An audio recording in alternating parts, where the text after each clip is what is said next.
She was excited. Now, you can say thank you to Leslie for letting me do that. In the first chapter of Philippians, Paul shows us we can have joy in spite of our suffering because we know the gospel is going to be a big deal. But our discomfort, our misery, our misfortune can be a means that God uses to bring others to himself. He is bigger than our circumstances. So when you're getting into something big and bad and scary, you have to put in this perspective that God is bigger than anything we might be facing.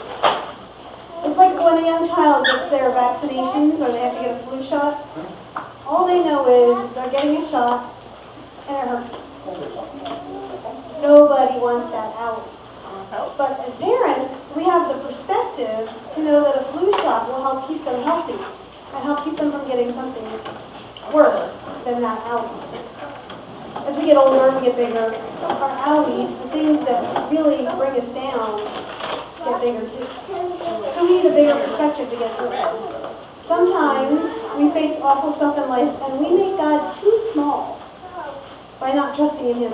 Janice and I were just chatting about this the other day. She reminded me of this.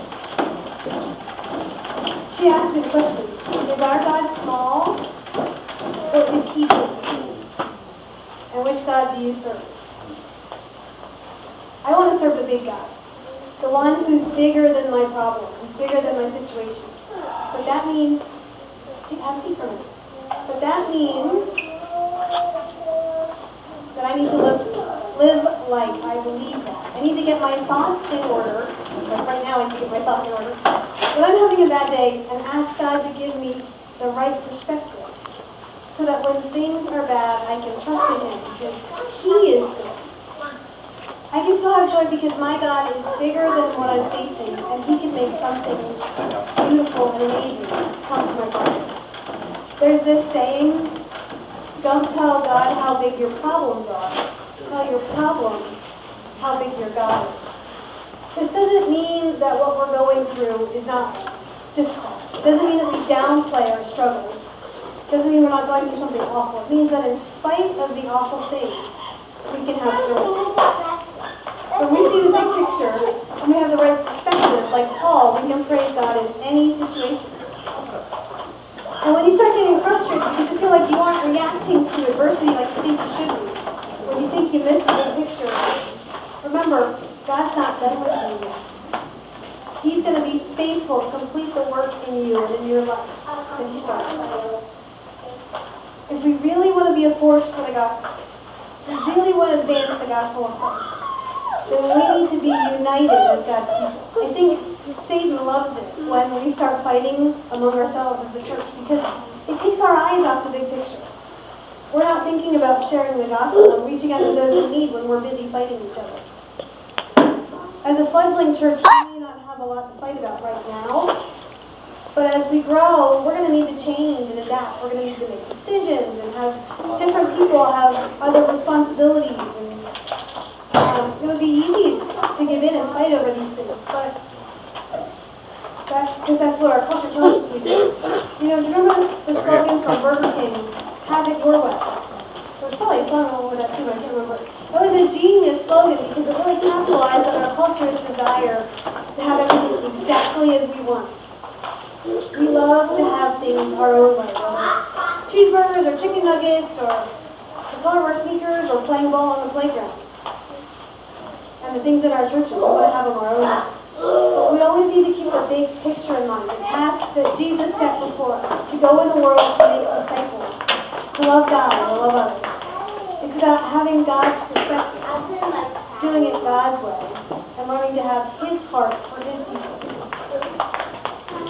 I've seen a lot of inflammatory conversations on social media. You probably have too if you've been on Facebook at all. Christians fighting over bathroom policies, denominations fighting over ordination policies. Kids being saying, political discussions, they need to be friends because they're so mean and destructive.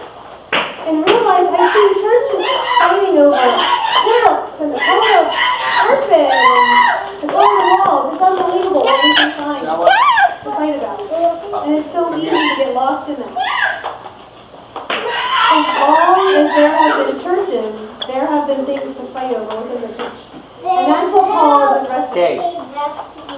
But what we need to do most of all is be united in Christ's love, to rejoice in spite of our adversity, and to hold the world together. We're in this together. Okay, so how do we do this? In a little while, we're going to leave from this lovely place, and we're going to go on our way. So how do we make this work? I gave you a little to-do list in your bowl, and my help. First thing we're going to do is we're going to ask God for perspective.